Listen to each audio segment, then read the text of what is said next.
Drama के start में हम हमारी हीरोइन सी जिया को देखते हैं। जिया सोच रही थी कि फाइनली मैं रिबॉर्न हो गई। जिया को 2 साल पहले इसी दिन उसके फियांसे हुसैन ने वाइन में ड्रग मिला के दे दिया था। ज़्यादा नशे में होने की वजह से जिया ने हमारे हीरो फूकांग के साथ नाइट स्पेंड कर ली थी। लेकिन नेक्स्ट मॉर्निंग वो कांग पर ही गुस्सा करके उसे थप्पड़ मार देती है। प्रेजेंट में जिया अपनी फैमिली की अडॉप्टेड डॉटर यूरी को देखकर सोचती है कि इस यूरी ने मुझसे मेरे मॉम डैड के साथ साथ सब कुछ छीन लिया।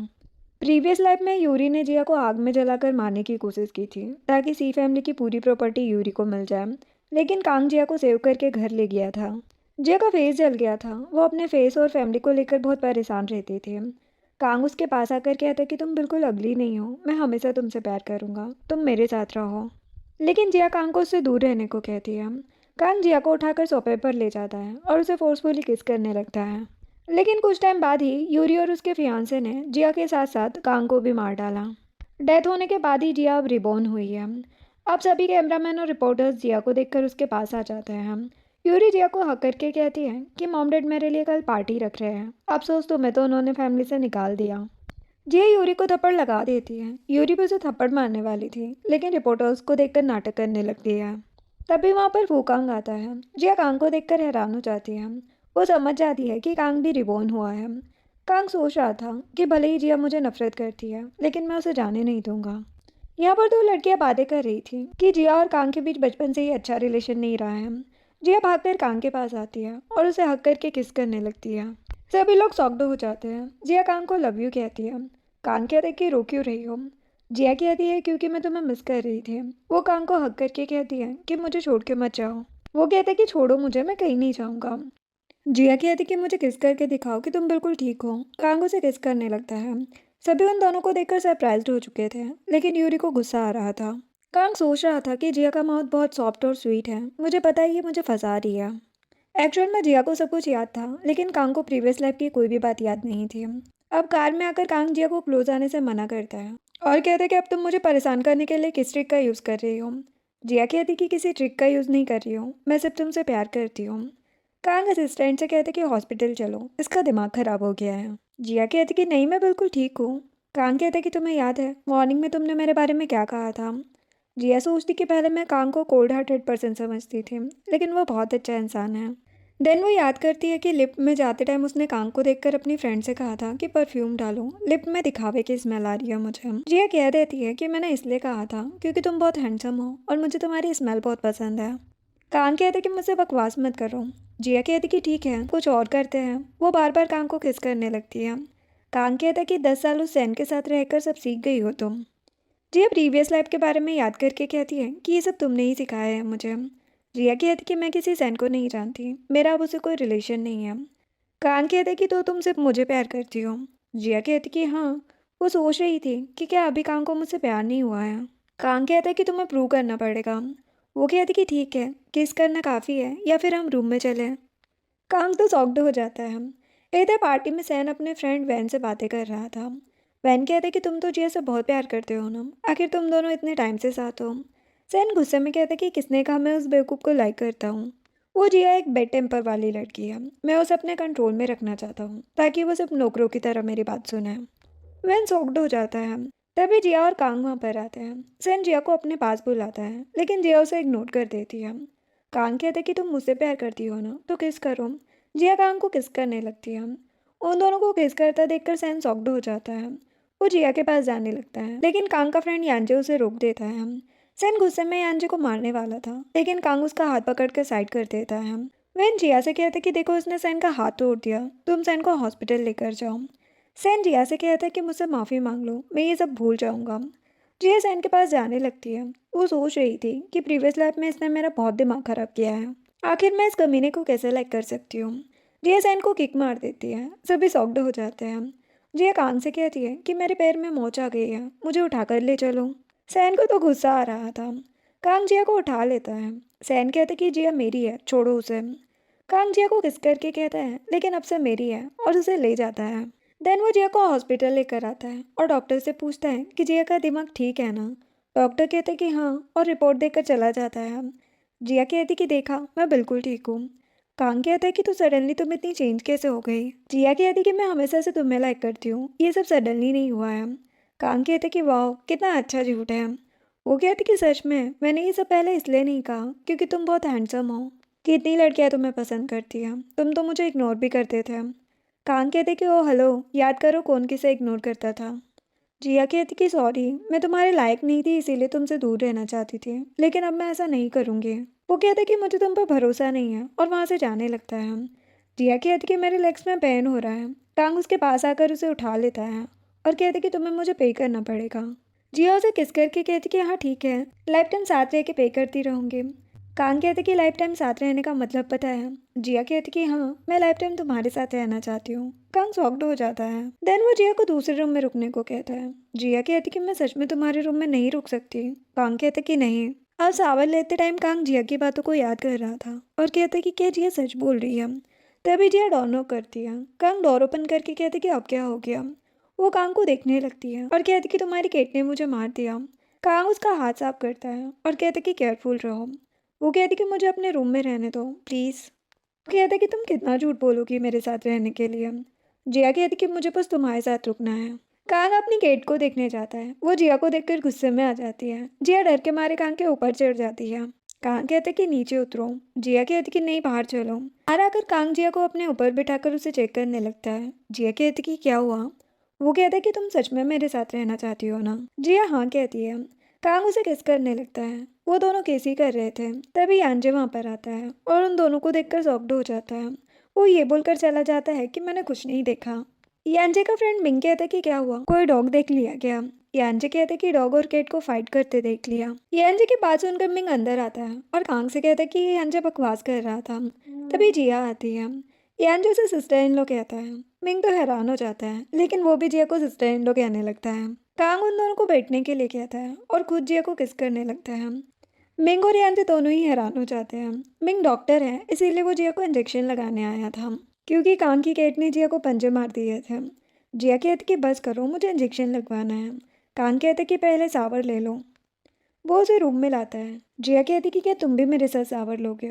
वो कहते कि पागल हो क्या, तुम सावर लेकर आओ, मैं तुम्हारे लिए कपड़े लेकर आता हूँ। यांजे कान से कहते कि ब्रदर तुम तो बहुत सेक्सी हो।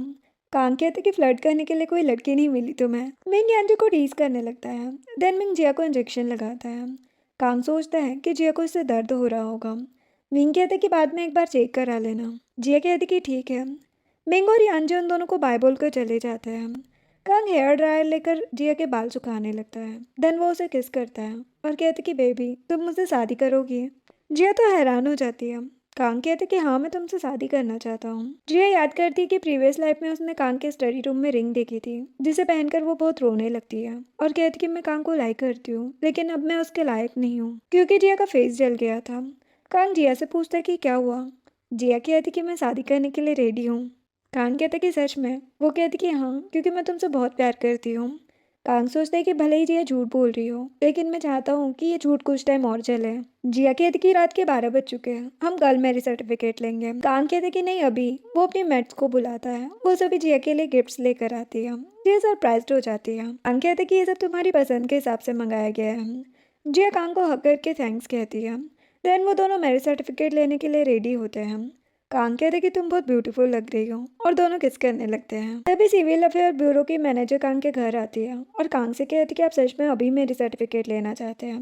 कांग कहते कि हाँ। फोटो शूट के टाइम कांग जिया की लिपस्टिक ठीक करने लगता है। देन मैनेजर उन दोनों की फोटो लेकर मैरिज सर्टिफिकेट बनाकर दे देती है। पूरी प्रोसेस होने के बाद कांग जिया से कहता है कि मेरे सर्टिफिकेट को ऐसे क्यों देख रही हो। जिया कहती कि मैं हमारी शादी की न्यूज़ ऑफिशियल करना चाहती हूँ। कांग कहते कि ठीक है। वो सर्टिफिकेट की फ़ोटो लेने लगता है। जिया कहती कि तुम्हारी फैमिली को तो पता ही नहीं है कि तुमने शादी कर लिया। कान कहते कि अभी तुम हमारी वेडिंग नाइट के बारे में सोचो, तुम मेरे साथ सोओगी या फिर मैं तुम्हारे साथ सोऊं। जिया कहती कि दोनों में डिफरेंस क्या है। वो कहते कि बहुत डिफरेंस है। जिया कहती कि तो तुम मेरे साथ सोना। कान कहते कि ठीक है। थोड़ी देर बाद जिया रेड नाइट ड्रेस में कांग के पास आती है। कांग तो उसे देखते ही रह जाता है। जिया कहती कि मुझे ये ड्रेस बहुत पसंद आई, तुम्हें कैसे पता कि मुझे ऐसी ड्रेस पसंद है। कांग कहते कि बस पता है मुझे।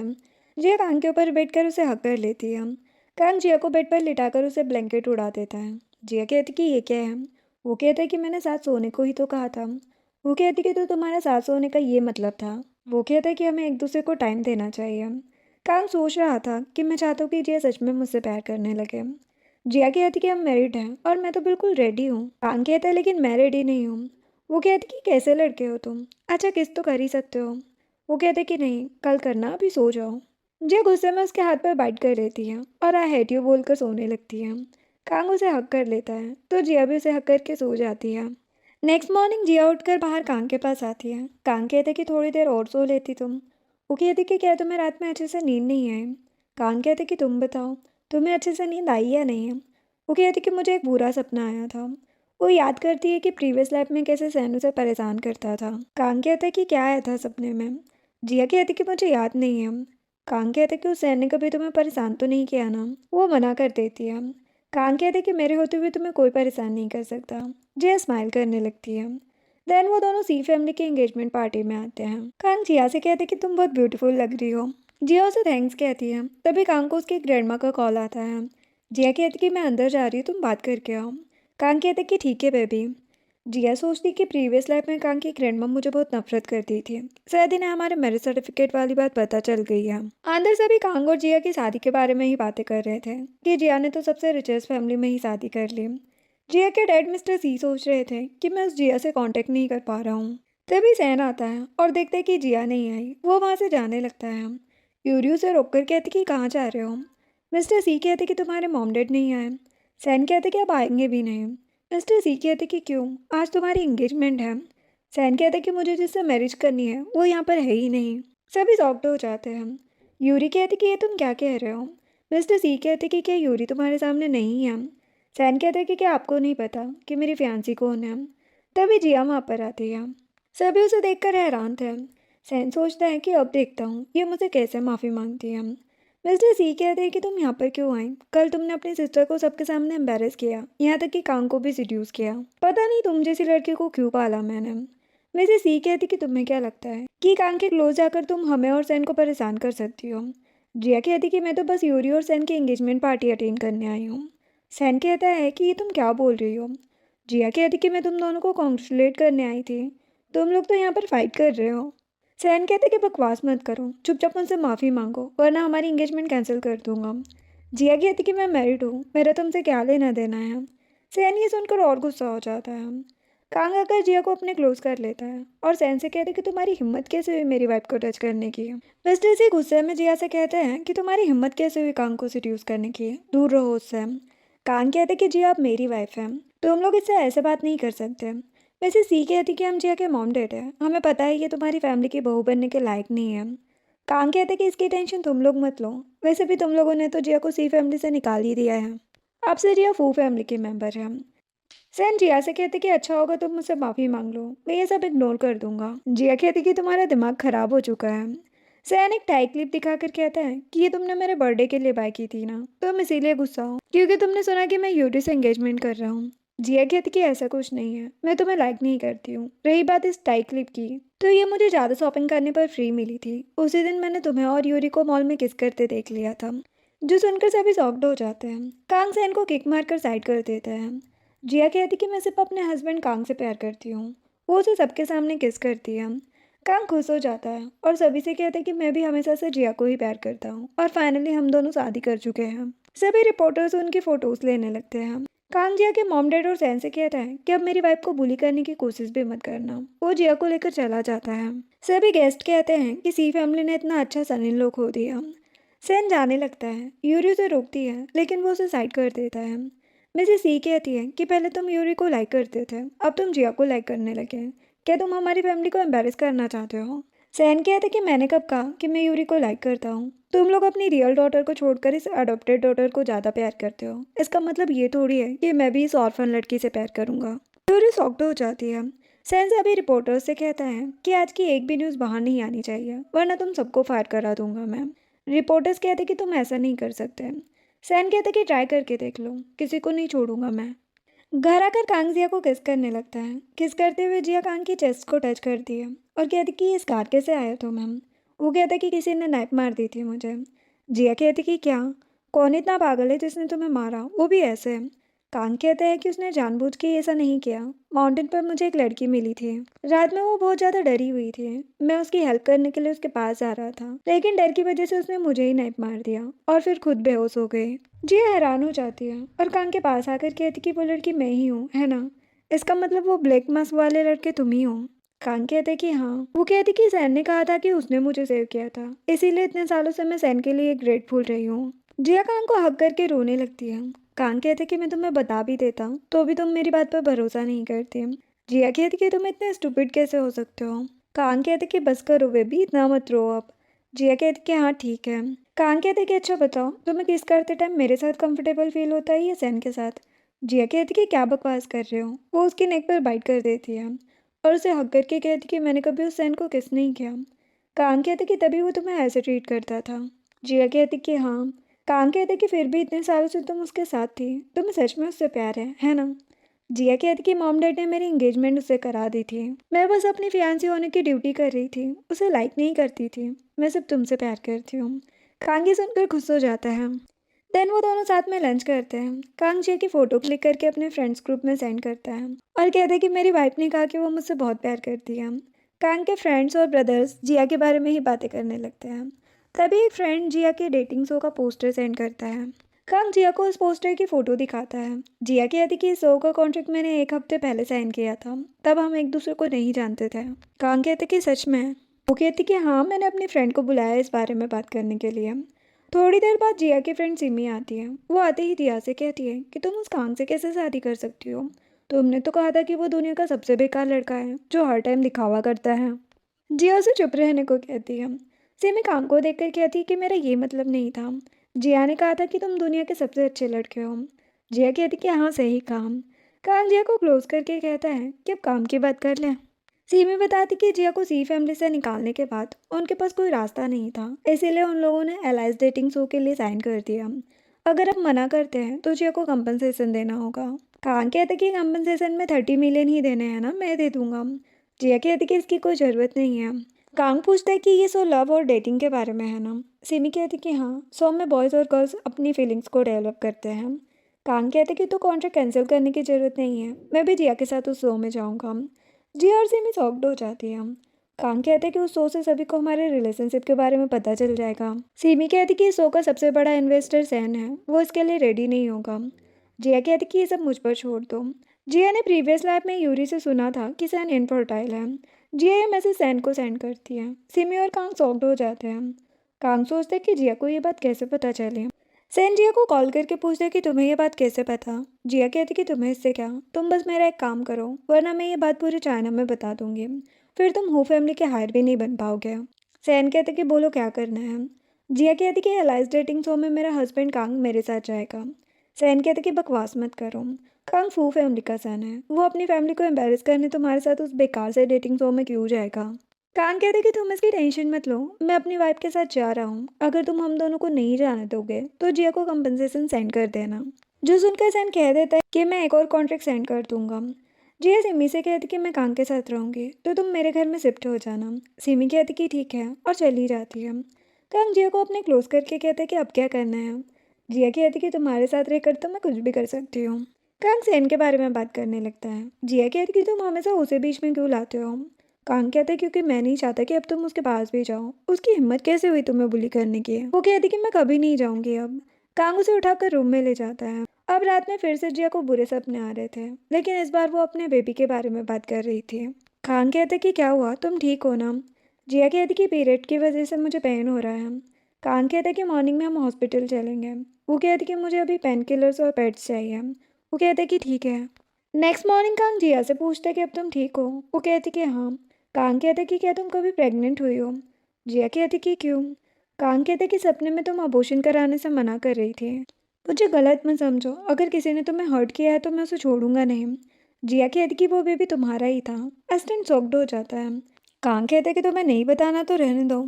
जिया कहती कि मैं सच कह रही हूँ, सपने में ही मैं तुम्हारे बेबी से प्रेग्नेंट हुई थी। एस्टन हंसने लगता है। कांग उसे बाहर जाने को कहता है और जिया से कहते कि तो ये बस तुम्हारा ड्रीम था, लेकिन इसमें अबॉर्शन की बात कैसे है।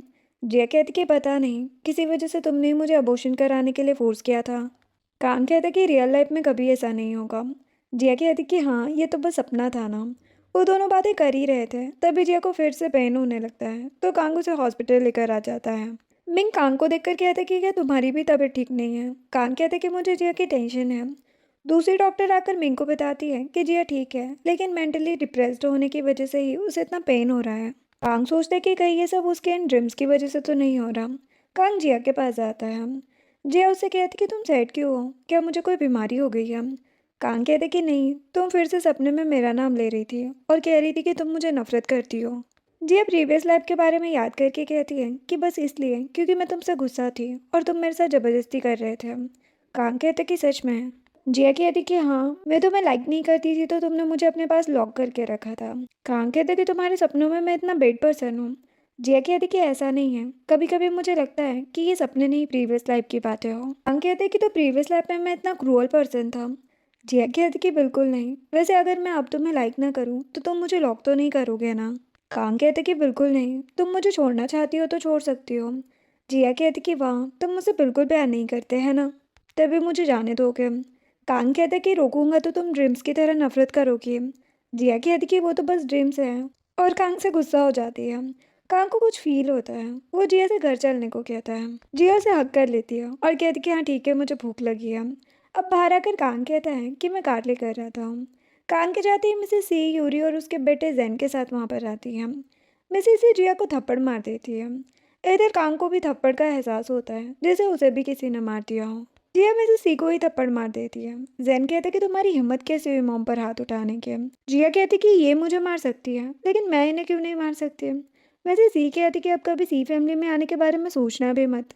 जिया कहती कि मुझे इस घटिया फैमिली में आना भी नहीं है। मैं जिया को थप्पड़ मारने वाला था तभी कांग आ जाता है और जैन को किक मार के साइड कर देता है।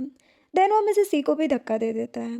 यूरी कांग से उन्हें छोड़ने को कहती है लेकिन कांग यूरी को साइड करके मिसेस सी को बहुत सारे थप्पड़ मार देता है और कहते कि तुम लोगों को वार्न किया था ना मैंने कि मेरी वाइफ को परेशान मत करना। अगर ऐसा कुछ दोबारा किया तो तुम सबको मार डालूंगा मैं, और इस मामले में मैं लड़के लड़की में बिल्कुल डिफरेंस नहीं करूंगा। यूरी याद करती है कि स्कूल टाइम में भी जब एक बार उसने जिया को बुली किया था तब कांग ने उसे बास्केटबॉल से बहुत मारा था और कहा था कि जिया को दोबारा परेशान मत करना वरना मैं तुम्हें ये सोचकर नहीं छोड़ दूंगा कि तुम लड़की हो। यूरी सोचती है कि तो ये कांग बहुत टाइम से जिया को लाइक करता है, इन दोनों को तो छोड़ूंगी नहीं मैं।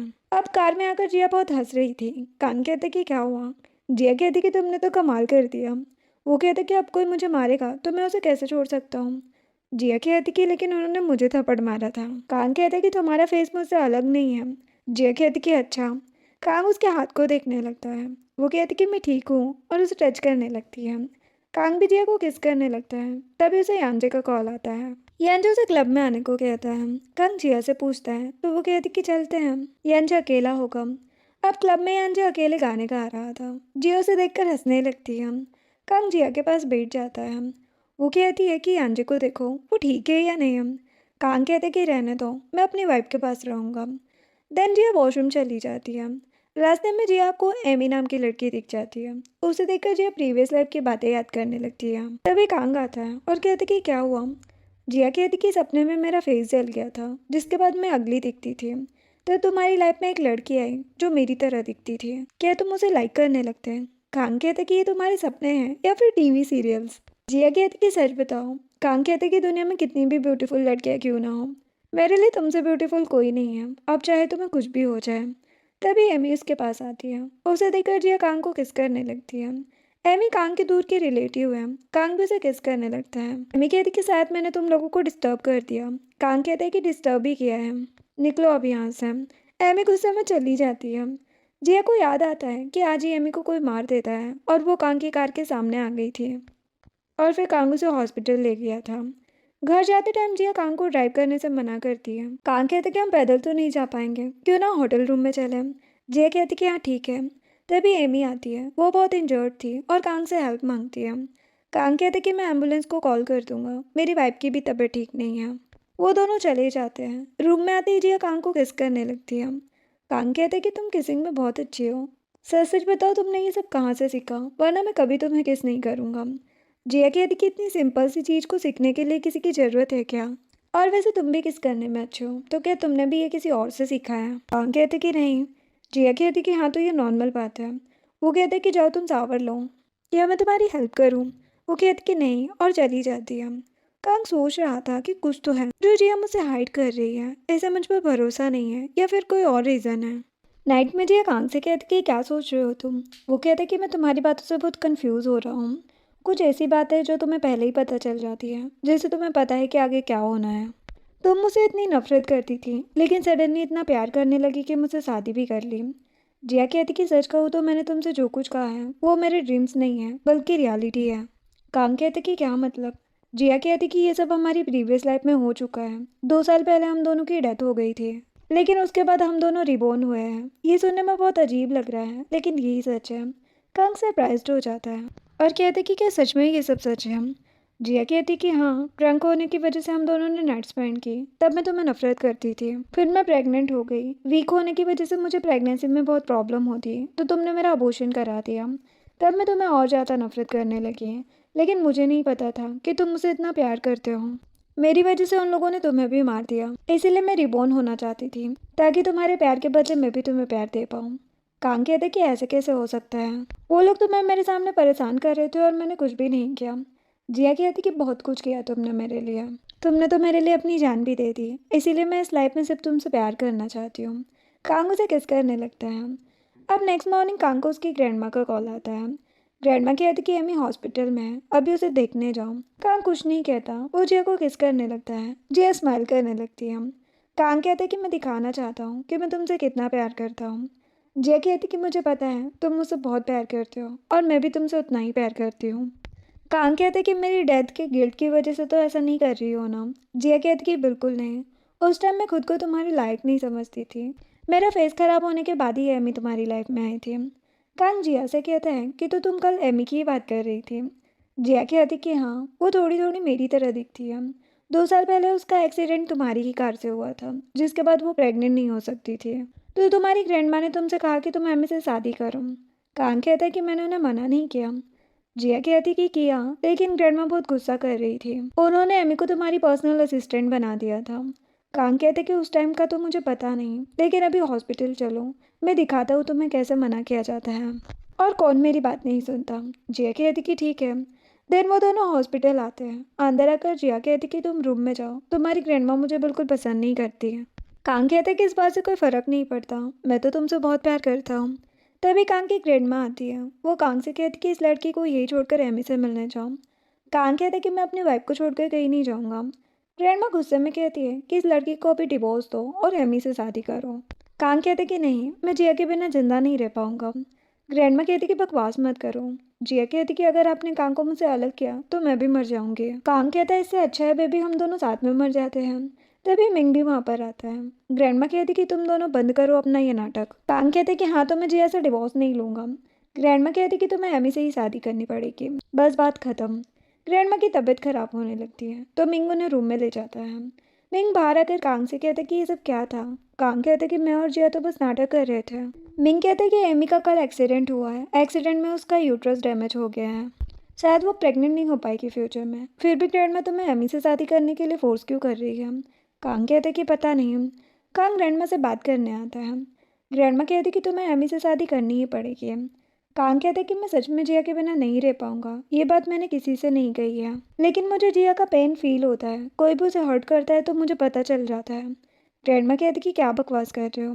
कांग कहते कि आप चाहो तो अभी जिया को बुलाओ और उसे कहीं भी पिंच करना, फिर मैं आपको बताऊंगा कि आपने उसे कहाँ पिंच किया, बस ज़्यादा जोर से मत मारना। कांग बाहर आकर जिया से कहते कि ग्रैंडमा हमारे रिलेशनशिप के लिए मान जाएगी, तुम अंदर जाओ। जिया ग्रैंडमा के पास आती है। ग्रैंडमा जिया को अपने पास बिठाती है और उसकी कमर को टच करती है। देन ग्रैंडमा कांग के पास आकर पूछती है कि बताओ मैंने कहाँ पिंच किया। कांग कहते कि आपने जिया को पिंच किया ही नहीं, बस लेफ्ट साइड में उसकी कमर को टच किया था, है ना। ग्रैंडमा शॉक्ड हो जाती है। कांग कहते कि पता नहीं कैसे, लेकिन मैं जिया से बहुत कनेक्ट हो चुका हूँ, आप भी हम दोनों के रिलेशनशिप को एक्सेप्ट कर लो। ग्रैंडमा कहती कि ठीक है, मैं एमी से बात करके आती हूँ। जिया कांग से आकर कहती है कि ग्रैंडमा को क्या हुआ, उन्होंने मुझे कुछ भी नहीं कहा। कांग कहता है कि ग्रैंडमा ने तुम्हें एक्सेप्ट कर लिया है। जिया ये सुनकर खुश हो जाती है। अब ज़्यादा टाइम कांग और जिया एमी की बातें सुन लेते हैं। एमी गुस्से में ग्रैंडमा से बोल रही थी कि आपने तो कहा था ना कि आप कांग से बात करोगी। ग्रैंडमा कहती कि कांग तुम्हें लाइक नहीं करता। एमी गुस्सा करने लगती है और ग्रैंडमा से कहती कि मैं कांग को बहुत सालों से लाइक करती हूँ, कम से कम मुझे उसकी असिस्टेंट ही बना दो। कांग और जिया ही सुनकर सॉफ्ट हो जाते हैं। ग्रैंडमा कहती कि क्या तुम कांग के साथ अफेयर करना चाहती हो, वो ऐसा लड़का नहीं है। एमी कहती कि ऐसा नहीं है। ग्रैंडमा कहती कि तुम बेबी नहीं कर सकती, ये कोई बड़ी बात नहीं है, तुम्हें फ्यूचर में अच्छा लाइफ पार्टनर मिल जाएगा। लेकिन एमी को तो बहुत गुस्सा आ रहा था। ग्रैंडमा बाहर आकर कांग से कहती है कि नेक्स्ट वीक फैमिली डिनर में जिया को साथ लेकर आना। कांग कहते कि ठीक है। जिया तो खुश हो जाती है। तभी अम्मी नर्स पर गुस्सा करने लगती है और उसे वास फेंक कर मारती है। कांग वास को पकड़ लेता है और जिया नर्स को उठाकर वहां से जाने को कहती है। कांग एमी के पास आकर वो वास दीवार पर मारता है। एमी कांग से कहती है कि सच में तुम्हें बहुत लाइक करती हूँ मैं। कांग कहता है कि मैं तुम्हें नहीं जानता और हाँ, मैं सिर्फ अपनी वाइफ से प्यार करता हूँ। वो जिया को लेकर चला जाता है। एमी गुस्से में चिल्लाने लगती है। नर्स जिया और कांग को देखकर सोचती है कि ये दोनों एक दूसरे के लिए एकदम परफेक्ट हैं। जिसके बाद कांग और जिया रेसिंग देखने आते हैं। वहाँ पर सैन भी था। वो कांग को रेसिंग के लिए चैलेंज करता है। कांग कहते कि अगर मैं जीत गया तो तुम दोबारा मेरी वाइफ को परेशान नहीं करोगे। सैन कहते कि ठीक है। जिया कहती कि तुम्हें इससे कंपटीशन करने की जरूरत नहीं है। कांग कहते कि मैं दिखाना चाहता हूँ कि मैं सैन से बहुत ज़्यादा परफेक्ट हूँ तुम्हारे लिए। जिया कहती कि ये बात तो पता है मुझे। थोड़ी देर बाद रेस स्टार्ट होती है। कांग और सैन दोनों अपनी कार्स लेकर निकल जाते हैं। जिया उन दोनों के असिस्टेंट्स के साथ रेस देख रही थी। रेस खत्म होते ही जिया कांग को आकर हक कर लेती है। कांग ही रेस जीत चुका था। जिया कहती कि अब कभी ऐसी डेंजरस चीज़ें मत करना। कांग कहते कि इतना क्यों डर रही हो, सैन की कार टकरा गई थी तो डॉक्टर सैन को हॉस्पिटल ले जाते हैं। कांग जिया से कहता है कि उसकी तरफ मत देखो। जिया कहती कि ये सब इसकी ही गलती है, हम लोग घर चलते हैं। वो कहते कि ठीक है। जिया उसे कहती है कि मैं तुम्हारे साथ डांस करूंगी। कांग कहते कि सच में। वो हाँ कहती है। अब घर आकर कांग याद करता है कि एक बार उसने देखा था कि सन जिया पर गुस्सा कर रहा था कि तुम हु फैमिली की डॉटर इन लो बनने वाली हो, अब तुम्हें डांस छोड़ना पड़ेगा, हमारी फैमिली की बहू ऐसे बेकार से शौक नहीं रख सकती। कांग को ये सुनकर गुस्सा आ रहा था क्योंकि जिया बहुत अपसेट हो गई थी। तभी कांग को किसी का कॉल आता है। वो बात कर रहा था, इतने में जिया डांस करते हुए कांग के क्लोज आती है। कांग उसे किस करने वाला था लेकिन जिया जाने लगती है। कांग उसे पकड़कर उसकी कमर में बने बर्थ मार्क पर किस करने लगता है। देन वो जिया को किस करते हुए रूम में लेकर आता है। इधर सैन के माइंड में फ्यूचर की बातें आने लगती हैं कि वो आगे जिया के साथ क्या क्या करने वाला है। लेकिन सैन को लग रहा था कि ये बस उसका ड्रीम है। इधर जिया सोशल मीडिया पर उसके और कांग के बारे में कमेंट्स पढ़कर खुश हो रही थी। कांग कहते कि क्या कर रही हो। वो कहती कि किसी ने तुम्हारी रेसिंग वाली वीडियो अपलोड कर दी है, सभी तुम्हारे साथ मेरी भी तारीफ कर रहे हैं। वो कहते कि अच्छी बात है। जिया सावर लेने जाने लगती है। कांग कहते कि साथ में सावर लेते हैं। वो कहती कि नहीं, तुम सावर ले चुके हो। वो कहते कि अच्छा मैं बस देखूंगा तुम्हें। जिया कहती कि बिल्कुल नहीं, फिर बोलोगे बस किस करूंगा, फिर बोलोगे बस टच करूंगा। कांग कहते कि मैं ऐसा बिल्कुल नहीं करूंगा। वो उसे बाहर करके डोर लॉक कर देती है। सावर लेने के बाद जिया का पैर स्लिप हो जाता है। कांग को ये चीज फील हो जाती है और वो जल्दी से जिया को उठाकर रूम में लेकर आता है। जिया कहती कि मैंने तो कुछ कहा भी नहीं, फिर तुम्हें कैसे पता चला कि मैं स्लिप हो गई हूँ। कांग कह देता है कि जब मैं सावर लेने गया था तभी फ्लोर स्लिपी हो गया था, मैं तुमसे बोलना भूल गया था कि स्लीपर्स पहन कर जाना। जिया कहती कि सच में, या फिर मुझे छुपकर देख रहे थे। कांग कहते कि मुझे अपनी वाइफ को छुपकर देखने की क्या जरूरत है। वो कहती कि अच्छा। कांग उसे किस करने वाला था तभी उसे यांजे का कॉल आ जाता है। कांग और जिया यांजे से मिलने आते हैं। यांजे बहुत अपसेट था क्योंकि उसकी गर्लफ्रेंड किसी और से शादी कर रही थी। कांग जिया से ही बात करने में लगा था। यांजे कहते कि तुम दोनों को मेरी बिल्कुल भी फिक्र नहीं है ना। कांग कहते कि इसमें हम लोग क्या कर सकते हैं। यांजे कहते कि तुम मेरी जगह होते तो क्या करते। कांग कहते कि मैं जिया को किसी के पास जाने ही नहीं देता, हमेशा उसे अपने पास रखता, भले ही वो मुझे लाइक ना करे। यांजे जिया से कहता है कि सिस्टर इन लो, तुम्हें ब्रदर से डर नहीं लगता। जिया कहती कि डरने की क्या बात है, मुझे पता है कांग मुझसे बहुत प्यार करता है। यांजे कहते कि मुझे कुछ काम है और चला जाता है। कांग जिया से पूछता है कि फ्यूचर में इन दोनों का क्या होगा। जिया कहती कि मुझे बस इतना याद है कि अंजू की गर्लफ्रेंड वानी का उसके हस्बैंड से 6 महीने बाद डिवोर्स हो जाएगा। देन वानी अब्रोड चली गई थी, उस टाइम वो प्रेग्नेंट भी थी। 1 साल बाद यांजे को ये सब पता चला और वो भी उसके पीछे अब्रोड चला गया। आगे पता नहीं क्या हुआ। कांग कहते कि हो सकता है वो बेबी यांजे का ही हो। जिया कहती कि मतलब उस टाइम उन दोनों ने भी साथ नाइट स्पेंड की थी। कांग कहते कि अब तुम उनके बारे में इतना मत सोचो। जिया उसे किस करके कहती कि ठीक है। कांग कहते कि घर चले। जिया कहती कि सामने बिलियर्ड्स हॉल है, वहाँ पर चलते हैं। देन वो दोनों बिलियर्ड खेलने जाते हैं। कांग जिया को गेम टीच करने लगता है। वो जिया को टच करने लगता है। जिया कहती कि तुम ऐसे टच करते रहते हो। वो कहते कि क्यों, सैन ने तुम्हें कैसे टीच किया था ये गेम। जिया कहती कि उसने बस मुझे गाइड किया था, वो हमेशा मुझे स्टूपिड बोलता रहता था। कांग कहते कि वो खुद बेवकूफ़ है। मेरी बेबी तो सबसे स्मार्ट है। वो जिया को किस करने लगता है। जिया उसे घर चलने को कहती है। तभी सैन और यूरी वहाँ पर आते हैं। कांग और जिया उसे इग्नोर कर रहे थे, लेकिन सैन कांग को फिर से बिलियर्ड्स गेम के लिए चैलेंज करने लगता है। कांग कहते कि तुम मेरे साथ खेलने के लायक नहीं हो। सैन कहते कि क्या तुम्हें हारने का डर है। कांग कहते कि हारना वर्ड मेरी डिक्शनरी में है ही नहीं। सैन कहते कि रेस में तो तुमने मुझे हरा दिया, लेकिन इसमें नहीं हरा पाओगे। कांग कहते कि ठीक है, तुम हार गए तो तुम्हें यूरी के साथ डांस करके उस वीडियो को सोशल मीडिया पर अपलोड करना होगा। सैन कहते कि ठीक है, और कहते कि अगर मैं जीत गया तो मैं जिया की एक विश पूरी करूंगा। कांग कहते कि तुम्हें मेरी वाइफ के लिए कुछ करने की ज़रूरत नहीं है। सैन कहते कि मुझे पता है जिया क्या चाहती है, मैं यूरी को रिवर में फेंक दूंगा। यूरी कहती कि तुम पागल हो गए हो क्या। वो वहाँ से जाने लगती है, लेकिन सैन के बॉडीगार्ड यूरी को पकड़ लेते हैं। कांग जिया को बैठने को कहता है। अब कांग और सैन गेम स्टार्ट करते हैं। सैन कांग को बातों में फंसाने लगता है। वो कहता है कि मुझे पता है कि जिया को तुमने ही किडनैप किया था, जिसके बाद उसे सी फैमिली से निकाल दिया और उसकी शादी भी मुझसे कैंसिल हो गई। कांग शॉक्ड हो जाता है। सैन कहता है कि तुमने जानबूझ के ये सब किया ताकि जिया के पास कोई ना हो, तब तुम उसका फ़ायदा उठाकर उसे अपने पास रख सको। सोचो जिया ये सब सुन के तुम्हें कितना नफरत करेगी। शायद तुम्हें छोड़ ही दे। कांग सैन की बातें सुनकर अच्छे से बॉल को हिट नहीं कर पाता। देन सैन की बारी आती है। सैन अच्छे से गेम खेलता है और वो इस गेम में जीत जाता है। जिया और कांग शॉक्ड हो जाते हैं। सैन कहता है कि मैं जीत गया। वो यूरी को लेकर रिवर के पास आता है। यूरी कहती कि ऐसा कुछ मत करना। सैन कहता कि जिया मेरी गर्लफ्रेंड थी, तुम्हारी हिम्मत कैसे हुई उसे ड्रग देने की। तभी उसने कांग के साथ नाइट स्पेंड कर ली। तुमने ये सब प्लान किया था। वो उसे रिवर में फेंक देता है। इधर जिया और कांग घर आते हैं। जिया कांग से कहती कि बताओ सैन ने तुमसे क्या कहा जो तुम बॉल को हिट नहीं कर पाए। कांग कहते कि उसने जो कहा ठीक कहा, तुम मुझे नफरत करोगी सब सुन के। जिया कहती कि ऐसा नहीं हो सकता। वो कहते कि तुम मुझे छोड़ के चली गई तो। जिया कहती कि अपनी टाई से मेरे हाथ बांध दो ताकि मैं भाग ना पाऊँ। कांग जिया के हाथ बांध देता है। जिया कहती कि बताओ क्या बात है।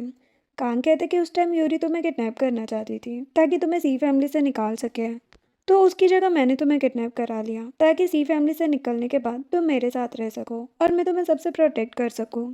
जिया कहती कि बस इस बात के लिए तुम टेंशन ले रहे थे। कांग कहते कि मैंने तुम्हारे साथ गलत किया है ना। जिया कहती कि तुमने मुझे सेव करने के लिए ये सब किया है, तो इसमें गलत क्या है। वो कहते हैं लेकिन तुम्हें गुस्सा क्यों नहीं आया। जिया कहती क्योंकि मुझे पता है तुम मुझसे बहुत प्यार करते हो, मेरी बहुत केयर करते हो, इसीलिए मुझे इन बातों से फ़र्क नहीं पड़ता। कांग ये सुनकर खुश हो जाता है। जिया कहती कि अब मेरा हाथ खोल दो। वो कहते कि नहीं, और उसे क्लोज करके किस करने लगता है।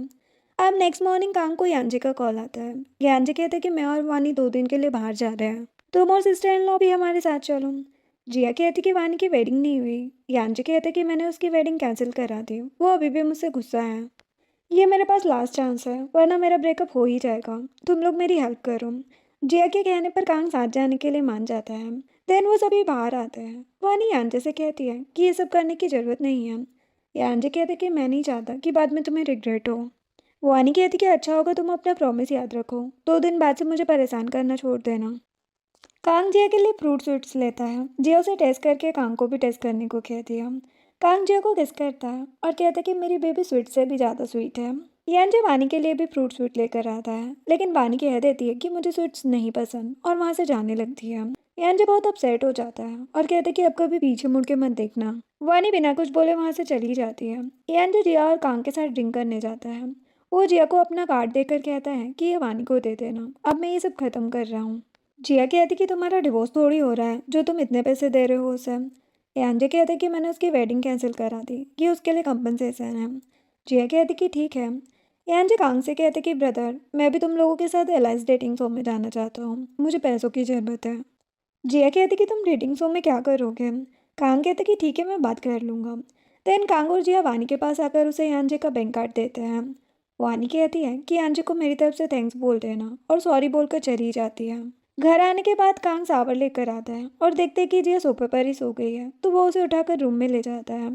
नेक्स्ट मॉर्निंग जिया कांग के पास आती है। वो कहता है कि रेडी होकर आओ, फिर ब्रेकफास्ट करेंगे। वो कहती कि सॉरी मैं जल्दी सो गई थी, तुमने मुझे उठाया क्यों नहीं। वो कहते कि मैं तुम्हें डिस्टर्ब क्यों करता। वो कहती है लेकिन मैं तुम्हारे साथ कुछ नहीं कर पाई ना। चलो अभी करते हैं। कांग जिया का मुंह बंद कर देता है और कहता है कि डैड मैं आपको बाद में कॉल करूंगा। जिया हैरान होकर कहती कि तुम डैड से बात कर रहे थे। कांग कहता है कि हाँ। जिया एम्बेरस फील करके रूम में चली जाती है और बेड पर लेटकर रोने लगती है। कांग कहता है कि क्या हो गया बेबी। जिया कहती कि तुमने जानबूझ कर ऐसा किया है ना, मुझे पहले क्यों नहीं बताया कि तुम डैड से बात कर रहे हो। वो कहते कि मैं डैड को दिखाना चाहता था कि मेरी वाइफ मुझसे कितना प्यार करती है। जिया कहती कि अब मैं तुम्हारे डैड के सामने कैसे जाऊंगी। कांग कहते कि मेरे मॉम डैड बहुत ओपन माइंडेड है, तुम इतना मत सोचो। देन जिया सावर लेने चली जाती है। कांग अपना काम करने लगता है। थोड़ी देर बाद वो नोटिस करता है कि जिया अभी तक बाहर नहीं आई। वो देखने जाने लगता है। तभी जिया अपनी स्कूल यूनिफॉर्म पहनकर बाहर आती है और कांग से पूछती कि कैसी लग रही हूँ मैं। वो कहते कि बहुत ब्यूटीफुल और जिया को अपने क्लोज कर लेता है। देन वो जिया से बातें करते हुए उसके साथ रोमांस करने लगता है। नेक्स्ट सीन में यांजे को कोई एक फ़ोटो सेंड कर देता है, जिसे देखकर यांजे गुस्से में आ जाता है। जब वो कांग और जिया के साथ लंच पर आता है तो कांग यांजे से पूछता है कि तुम्हें क्या हुआ है। वो कहता है कि कुछ नहीं। लंच के बाद यांजे कांग से कहता है कि तुम लोग जाओ, मुझे कुछ काम है। कांग कहता है कि क्या हुआ है। यांजे बताते कि वानी को किसी ने किडनैप कर लिया है और मुझे मैसेज किया है कि मैं सिस्टर इन लोग को लेकर आऊँ, तभी वो लोग वानी को छोड़ेंगे। जिया शॉक्ड हो जाती है और कहती कि ये सब यूरी ने किया है। कांग और यांजे हैरान हो जाते हैं। जिया बताती है कि उन्होंने वानी को कहाँ पर रखा होगा। कांग यांजे से कहता है कि तुम ये बात सैन से बताओ। जिया कहती है लेकिन क्यों। कांग कहते कि इन लोगों को आपस में ही लड़ने देते हैं। यांजे सैन के पास आता है और पूछता है कि बता वानी कहाँ है। सैन कहते कि मुझे तुम्हारी गर्लफ्रेंड में कोई इंटरेस्ट नहीं है। यांजे कहते कि मेरी गर्लफ्रेंड में नहीं है लेकिन जिया में तो है ना। सैन कहते कि हाँ तो क्या हुआ। यांजे उसे वो मैसेज दिखाता है और कहते कि जिया के लिए तुम वानी का यूज़ कर रहे हो। सैन समझ जाता है कि ये यूरी ने किया है। वो सीधे यूरी की लोकेशन पता करके उसके पास आ जाता है। कांग और जिया उसे देख रहे थे। सैन यूरी के पास आता है और उस पर गुस्सा करके कहता है कि तुम रिवर में डूबने से तो बच गए लेकिन अब नहीं बच पाओगे। यूरी कहती कि क्या हो गया है तुम्हें। सैन कहता कि तुम्हारी हिम्मत कैसे हुई यांजे की गर्लफ्रेंड को किडनैप करने की। कहा था मैंने कि जिया को परेशान मत करना। वो यूरी के बाल पकड़कर उसे वेयर हाउस में लेकर आता है। यूरी उसे माफी मांगने लगती है और कहती कि अब मैं कुछ नहीं करूंगी, मुझे छोड़ दो। लेकिन सैन कहता है कि तुम्हारी वजह से ही जिया मुझसे दूर गई है और अब तुम उसे मारना चाहती हो। सैन वहां पर आग लगाकर चला जाता है। बाहर यांजे कहता है कि ये सैन यूरी को यहाँ पर क्यों लाया है। कांग कहता है कि आग लगाने। जिया आग का नाम सुनकर डरने लगती है। कांग कहता है कि डरो मत। वो यांजे से पुलिस को कॉल करने को कहता है। यांजे कॉल कर देता है। अब नेक्स्ट सीन में जिया वानी से मिलती है और कहती कि सॉरी, मेरी वजह से तुम्हें प्रॉब्लम हुई। वानी कहती कि कोई बात नहीं, मैं ठीक हूँ। जिया कहती कि मुझे नहीं पता तुम्हारे और यांजे के बीच क्या हुआ है, लेकिन तुम्हें पता है ना कि वो तुमसे कितना प्यार करता है, तुम्हारी कितनी केयर करता है। वानी कहती कि हाँ। जिया कहती कि कोई बात है तो तुम यांजे से डायरेक्ट बात करो, गलतफहमी की वजह से अपने रिलेशनशिप को ख़राब मत करो। पहले मैं भी ऐसी ही थी। वानी कहती कि सच कहूँ तो स्टार्टिंग में मैं सिर्फ पैसों के लिए यांजे के साथ थी ताकि मेरी स्टडी कंप्लीट हो जाए। ये सब यांजे और कांग सुन लेते हैं। जिया कहती कि तो क्या तुम मुझसे प्यार नहीं करती। वानी कहती कि करती हूँ लेकिन मैं उसके लायक नहीं हूँ। हम दोनों का फैमिली बैकग्राउंड बहुत ज़्यादा अलग है, इसीलिए मैं उसकी लाइफ से जाना चाहती हूँ। यांजे कहते कि ऐसा कुछ नहीं है। वानी उसे देखकर हैरान हो जाती है और कहती कि तुम्हें पता चल गया ना कि मैं कैसी पर्सन हूँ। यांजे वानी को कुछ भी बोलने से रोकने के लिए उसे किस करने लगता है। कांग घर आकर जिया को फ्रूट्स खिलाता है और कहते कि तुमने तुम्हारा डीएनए टेस्ट कराने को कहा था ना, उसके रिजल्ट्स आ गए हैं। जिया कहती कि क्या आया। कांग कहते कि तुम मिस्टर सी और मिसेस सी की बायोलॉजिकल डॉटर नहीं हो। जिया हैरान हो जाती है और कहती कि तभी वो मुझे इस तरह से ट्रीट करते हैं कि यूरी उनकी रियल डॉटर है। कांग कहता है कि वो तो मुझे नहीं पता, लेकिन तुम अपसेट मत होना। जिया कहती कि हाँ, वैसे भी उन लोगों ने मुझे अपनी फैमिली माना ही नहीं। कांग कहते कि मैं हूं ना तुम्हारे साथ। जिया उसे किस करने लगती है। कांग उसे किस करते हुए रूम में लेकर आता है और उसके साथ रोमांस करने लगता है। देन जिया फिर से प्रीवियस लाइफ के बारे में एक सपना देखती है, जिसमें कांग जिया को समझाने की कोशिश कर रहा था कि वो ट्रीटमेंट करा ले। जिया कहती कि नहीं, तुम्हें नहीं पता कि मैं कितने पेन में हूँ। कांग कहता है कि मुझे पता है, लेकिन टेंशन मत लो, मैं तुम्हारे लिए अच्छा डॉक्टर ढूंढूंगा जो तुम्हें बिल्कुल ठीक कर देगा। जिया कहती कि नहीं, मुझे ठीक नहीं होना, तुम मुझे मर जाने दो। कांग कहते कि मुझे पता है तुम्हें पेन होता है, बस कुछ टाइम इसे सहन कर लेना, ठीक हो जाओगी तुम। जिया ये सब सपने में देखकर रोने लगती है। कांग जल्दी से उठकर उसे हक कर लेता है और कहते कि डरो मत, मैं यही हूँ। जिया रोते हुए कहती है कि प्रीवियस लाइफ में जलने के बाद मुझे बहुत पेन होता था और तुम मुझे कंफर्ट करने की कोशिश करते थे, तो मैं यही कहती थी कि तुम्हें नहीं पता कि मैं कितने पेन में हूँ, और यही विश करती थी कि तुम्हें भी मेरा पेन फील होता, तब तुम्हें पता चलता। शायद इसीलिए इस लाइफ में तुम मेरा पेन फील कर पा रहे हो, मुझे माफ़ कर दो। कांग उसे किस करके कहते कि रोना बंद करो, ये तो अच्छा हुआ, अगर तुम ये विश नहीं मांगती तो मैं खुद ही मांग लेता, ताकि मुझे पता चल जाए कि तुम पेन में तो नहीं हो। वो जिया को कंफर्ट करने के लिए उसे हक करके सो जाता है। अब नेक्स्ट डे कांग जिया को अपनी फैमिली से मिलाने लाता है। वो जिया को नर्वस देख कर कहता कि नर्वस मत हो। वो कहती है कि अगर मैं तुम्हारे पेरेंट्स को पसंद नहीं आई तो वो तुम्हारा डिवोर्स करा देंगे। कांग कहते कि तुम बहुत ज़्यादा सोच रही हो, ऐसा कुछ नहीं होगा। देन वो दोनों अंदर आते हैं। कांग की मॉम उस पर गुस्सा करने लगती है क्योंकि उसने बिना बताए शादी कर ली। जिया डर जाती है, लेकिन मिसेस वू जिया को अपने पास बिठा कर कहती है कि तुम तो बहुत ब्यूटीफुल हो।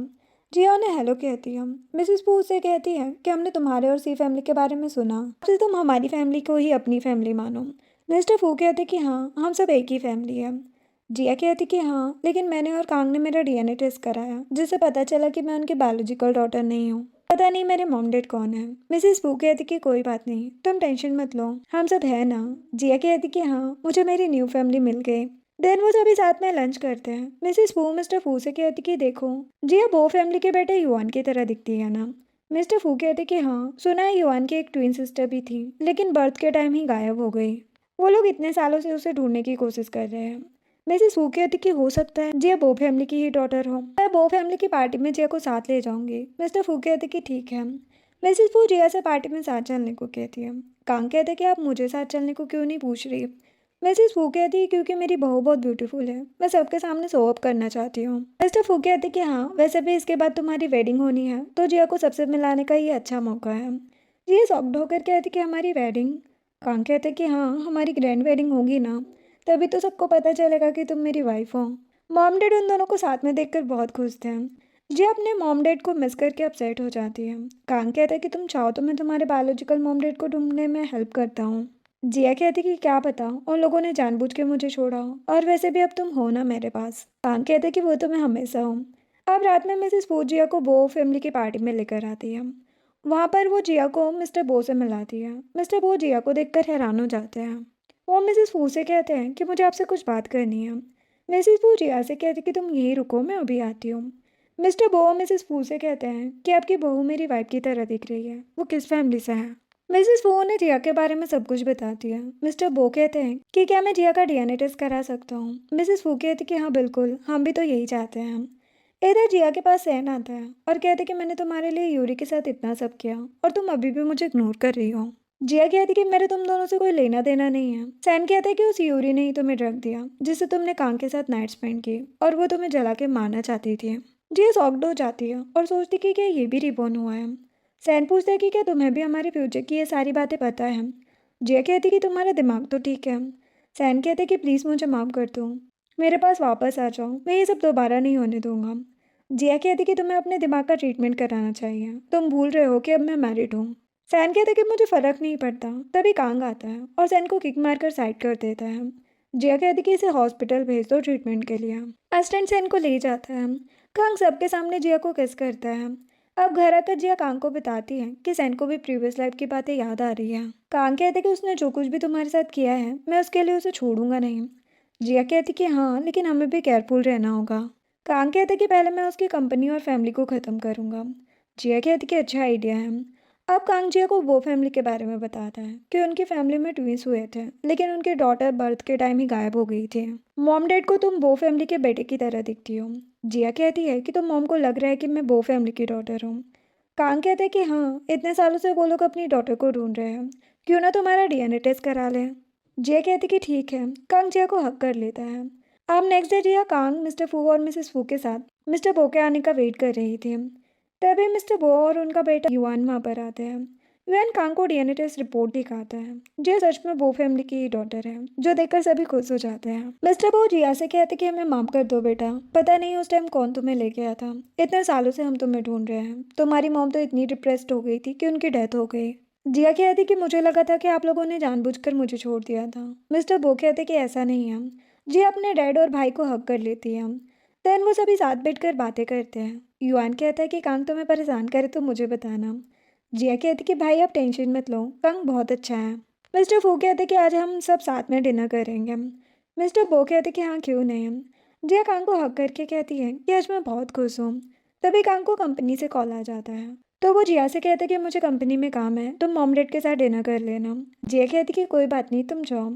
अब कांग अपने असिस्टेंट के साथ कंपनी आता है। तभी वहाँ पर सैन अपने बॉडीगार्ड्स को लेकर आता है और कांग से कहते कि चाहो तो तुम भी बॉडीगार्ड्स को बुला सकते हो। कांग सैन को 3-4 थप्पड़ मार देता है और कहते कि तुम्हारे लिए तो मैं ही काफ़ी हूँ। सैन गुस्से में अपने बॉडीगार्ड से कांग को घेरने का बोल देता है। सारे बॉडीगार्ड गन निकाल कर खड़े हो जाते हैं। सैन कहते कि आज तुम मुझसे बच नहीं पाओगे। कांग असिस्टेंट से कहते कि पुलिस को कॉल करके कहो कि यहाँ पर ये लोग इलीगल तरीके से गन लेकर कंपनी में आए हैं और पब्लिक प्लेस पर हमें शूट कराना चाहते हैं। अस्टन एक बॉडीगार्ड को मारकर उसकी गन ले लेता है और पुलिस को कॉल कर देता है। सैन कहता है कि तुम ऐसा नहीं कर सकते, मैं तुम्हें मार डालूंगा। कांग कहता है कि मैं एक अच्छा सिटीजन हूँ जो लो जानता हूँ, तो मैं कोई भी इलीगल काम नहीं करूंगा। वैसे भी तुम्हें मारना मेरे लिए 2 मिनट का काम है। सैन को गुस्सा आ रहा था। इधर युआन जिया को कांग और सैन की फाइट दिखाकर कहता है कि ये सब कांग ने ही प्लान किया था, जानबूझ के सैन को गुस्सा दिलाया जिससे वो कंपनी आ गया। देन कांग ने पुलिस को ही कॉल कर दिया। जिया कहती कि मेरा हस्बैंड कितना स्मार्ट है। युआन कहता कि तुम्हें नहीं लगता कि कांग बहुत क्रूअल है। जिया कहती कि बिल्कुल नहीं, वो मुझसे बहुत प्यार करता है। युआन कहते कि तो ना चाहते हुए भी मुझे कांग को ब्रदर इन लॉ मानना ही पड़ेगा। जिया हंसने लगती है। देन कांग जब घर आता है तो जिया उस पर गुस्सा करती है कि तुमने ये सब मुझे बिना बताए क्यों किया, अगर तुम्हें सच में गोली लग जाती तो। कांग कहते कि मैं ठीक हूँ। तभी उसे दर्द होने लगता है। जिया कांग के ऊपर बैठ कर देखती कि कांग इंजर्ड है तो वो और ज्यादा गुस्सा करने लगती है। वो कहता है कि पुलिस के आने के बाद सैन ने मुझे शूट कर दिया था, मुझे लगा नहीं था वो पुलिस के सामने ऐसा कुछ कर सकता है, बेवकूफ़ी है। जिया कहती कि अगर तुम्हें कुछ हो जाता तो बिना कुछ सोचे तुमने ये सब प्लान क्यों किया। कांग कहते कि रो मत वरना मुझे और बुरा लगेगा, वैसे भी मैं बिल्कुल ठीक हूँ। जिया कुछ कहती इससे पहले ही कांग उसे किस करने लगता है और हक कर लेता है। जिया फिर कुछ नहीं कहते। नेक्स्ट डे कांग, जिया और मिसेस वू वेडिंग डेकोरेशन देख रहे थे। तभी कांग को मिस्टर फू का कॉल आता है। वो बात करने के बाद जिया और मॉम को बताता है कि मुझे एक प्रोजेक्ट के लिए अब्रोड जाना पड़ेगा। जिया कहती कि कितना टाइम लगेगा। वो बताता है 1-2 हफ्ते। जिया कहती कि तुम मेरी टेंशन मत लो, आराम से जाओ। कांग मिसेस वू से कहते कि मॉम आप जिया का ध्यान रखना। फिर 1 हफ्ते के बाद जिया सोचती है कि कांग को अब्रोड गए हुए 1 हफ्ता हो गया। डेली कॉल पर बात होने के बाद भी मैं उसे कितना मिस कर रही हूँ। मिसेस फू जिया को अच्छे से खाना खाने के लिए कहती है। तभी जिया को वॉमिट होने लगती है। मिसेस फू खुश हो जाती है कि जिया प्रेग्नेंट है। अब रात में जिया सोच रही थी कि मैं सच में प्रेग्नेंट हूँ। फिर वो कांग को कॉल करती है और कहती कि मैं तुम्हें बहुत मिस कर रही हूँ। वो कहता है कि क्या हुआ। क्या कहती कि मुझे तुमसे अभी मिलना है, तुम जल्दी वापस आ जाओ। कांग कहते कि अच्छा रो मत, मैं बस 2 मिनट में तुम्हारे पास आ जाऊँगा। जो सुनकर जिया खुश हो जाती है और बाहर आती है। कांग भी अंदर आता है। दोनों एक दूसरे को हक कर लेते हैं। कांग कहते कि मॉम ने मुझे कॉल कर दिया था। वो जिया को उठाकर रूम में ले जाता है। जिया कहती कि अच्छा हुआ तुम आ गए। वो कहते कि मैं शावर लेकर आता हूँ, फिर हम साथ में सोएंगे। देन कांग कहते कि अब से बेबी का भी ध्यान रखना। जिया कहती कि तुम मेरे लिए नहीं बेबी के लिए आए हो, है ना। और गुस्सा हो जाती है। कांग स्माइल करने लगता है। अब शावर लेकर आने के बाद कांग जिया को हक करके बैठ जाता है। जिया कहती कि तुमने वापस आने के बारे में क्यों सोचा। वो कहते कि मैं नहीं आता तो कोई मेरे लिए यहाँ पर बच्चों की तरह रोता रहता।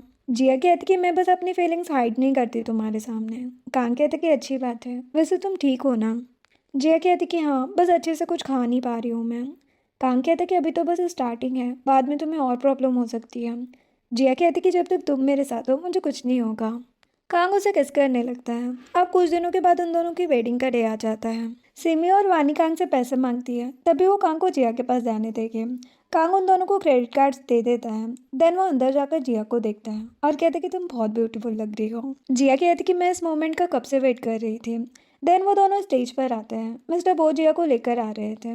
कांग और जिया दोनों भागकर एक दूसरे को हक कर लेते हैं और लव यू बोलकर सबके सामने किस करते हैं। सभी उन दोनों के लिए बहुत खुश थे। देन ब्राइड के फ्लावर बुके फेंकने का टाइम आता है।